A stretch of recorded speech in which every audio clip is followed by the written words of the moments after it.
मंत्री वचनलाल शर्मा जल्द राजधानी के लोगों को 3 प्रोजेक्ट की सौगात देंगे। जेडीए के इन तीनों प्रोजेक्ट का काम करीब करीब पूरा हो चुका है। राजधानी के लोगों को क्या मिलेगी सौगात, जानने के लिए देखिए फर्स्ट इंडिया न्यूज की ये खास रिपोर्ट। जयपुर विकास प्राधिकरण की तरफ से Jhotwara elevated road, B2 bypass चौराहे पर अंडरपास और Jawahar circle traffic signal free project का काम करीब करीब पूरा कर लिया गया है। लोकसभा चुनाव की आचार संहिता लगने से पहले मुख्यमंत्री वचनलाल शर्मा करीब 239 करोड़ रुपए के इन 3 प्रोजेक्ट्स की राजधानी के लोगों को सौगात देंगे। जानकारों के मुताबिक मार्च के प्रथम सप्ताह में इन प्रोजेक्ट का लोकार्पण किया जाएगा। इन तीनों प्रोजेक्ट की क्या खासियत है और इनसे किस प्रकार शहरवासियों को राहत मिलेगी, इसके बारे में आपको बताते हैं। सबसे पहले बात झोटवाड़ा एलिवेटेड रोड प्रोजेक्ट की खासियत बताएं तो पिछली बीजेपी सरकार में जेडीए ने इस प्रोजेक्ट का काम शुरू किया था। 167 करोड़ रुपए लागत के इस प्रोजेक्ट का काम दिसंबर 2020 में पूरा किया जाना, लेकिन इस प्रोजेक्ट में करीब 642 मकान, दुकान और अन्य निर्माण अवरोध में बनकर खड़े थे। इन निर्माणों को हटाने और इनके पुनर्वास कार्य में हुई देरी के चलते ये प्रोजेक्ट लगातार भारी लेट लतीफी का शिकार रहा। प्रोजेक्ट पूरा करने की कई बार डेडलाइन बदली गई।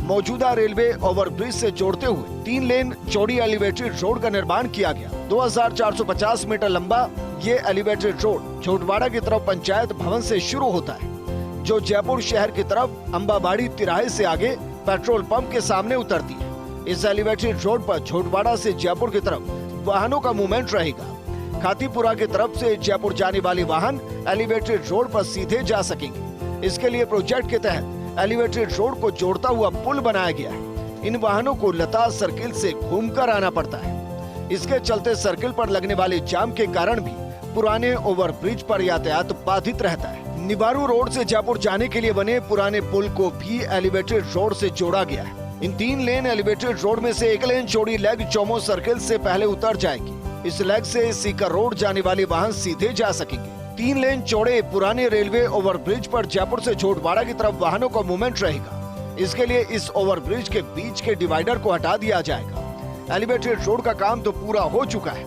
लेकिन इसके नीचे सर्विस रोड का काम अभी बाकी है। प्रोजेक्ट के फायदे की बात करें तो शहर को झोटवाड़ा और कालवाड़ इलाके से जोड़ने वाला पुराना रेलवे ओवरब्रिज 3 लेन चौड़ा है। इसी ओवरब्रिज पर जयपुर से झोटवाड़ा और झोटवाड़ा से जयपुर की तरफ वाहनों का आवागमन रहता है। बीच में डिवाइडर के कारण एक तरफ 1 लेन ही सड़क उपलब्ध हो पाती है।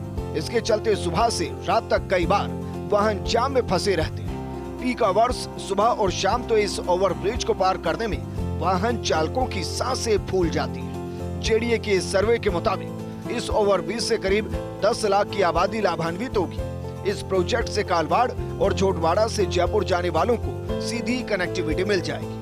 उन्हें चौमो सर्किल और अंबाबाड़ी तिराहे पर लगने वाले जाम से वाहनों को मुक्ति मिल जाएगी। दूसरा, B2 बाईपास अंडरपास प्रोजेक्ट की बात करें तो प्रोजेक्ट की खासियत जयपुर शहर के B2 बाईपास चौराहे पर ट्रैफिक सिग्नल फ्री प्रोजेक्ट निर्माणाधीन है। 155 करोड़ की लागत से प्रोजेक्ट की शुरुआत साल 2022 से जनवरी में की गई थी। ये प्रोजेक्ट पिछले साल जुलाई में पूरा किया जाना था। प्रोजेक्ट में काम ज्यादा होने, समय पर आवश्यक भूमि उपलब्ध नहीं होने, पेयजल और सीवर की बड़ी लाइनों की शिफ्टिंग और अन्य कारणों के चलते काम अधूरा है। लेकिन निर्माणाधीन अंडरपास का काम जेडीए ने पूरा कर लिया है। इस अंडरपास की लागत करीब 30 करोड़ रुपए है। प्रोजेक्ट के फायदे के बारे में बात करें तो अंडरपास के लोकार्पण के बाद जवाहर सर्किल और मानसरोवर के बीच आवागमन सुगम हो जाएगा। निर्माणाधीन प्रोजेक्ट के चलते जवाहर सर्किल और मानसरोवर के बीच आवागमन बाधित रहता है। सांगनेर और दुर्गापुरा के बीच आवागमन करने वाले वाहन चालक भी डाइवर्ट रूट से जाते हैं। इसी रूट पर जवाहर सर्किल और मानसरोवर के बीच वाहन चालकों का आवागमन रहता है। अब ये वाहन चालक अंडरपास का उपयोग करते हुए सीधे आवागमन कर सकेंगे। तीसरा, जवाहर सर्किल प्रोजेक्ट की खासियत के बारे में बात करें तो जवाहर सर्किल को ट्रैफिक सिग्नल फ्री करने और उसके सौंदर्यीकरण के लिए जनवरी 2022 में ये प्रोजेक्ट शुरू किया गया था। जेडीए ने 42 करोड़ की लागत से ये प्रोजेक्ट शुरू किया था। ये प्रोजेक्ट 18 महीने में पूरा किया जाना था, लेकिन प्रोजेक्ट में देरी हो गई। इस सर्किल को ट्रैफिक सिग्नल फ्री करने के लिए 2 एंट्री और 2 एग्जिट पॉइंट बनाए गए। इन एंट्री और एग्जिट पॉइंट से वाहन सर्किल के चारों तरफ घूमकर आवाजाही कर रहे हैं। जेडीए की ओर से पहले से ही यहाँ ट्रैफिक सिग्नल लाइट हटा दी गई है।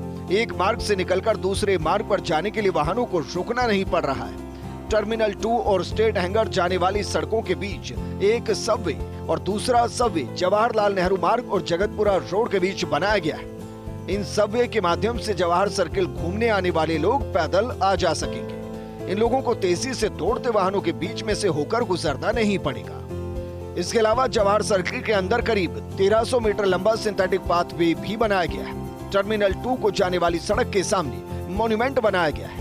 प्रोजेक्ट के फायदे के बारे में बात करें तो सर्किल के चारों तरफ बिना रुके वाहनों का आवागमन हो सकेगा। सर्किल के बाहर स्ट्रेट हैंगर रोड की तरफ बरसाती पानी भरने की शिकायत थी। इसके लिए यहाँ ड्रेनेज सिस्टम बनाकर उसे B2 बाईपास की तरफ जोड़ा गया है। इन तीनों प्रोजेक्ट के लोकार्पण के बाद राजधानी की बड़ी आबादी को बड़ा फायदा मिलेगा। लाखों वाहन चालकों की राह इन प्रोजेक्ट के कारण सुगम होगी। Abhishek Srivastava, first India news, Jaipur.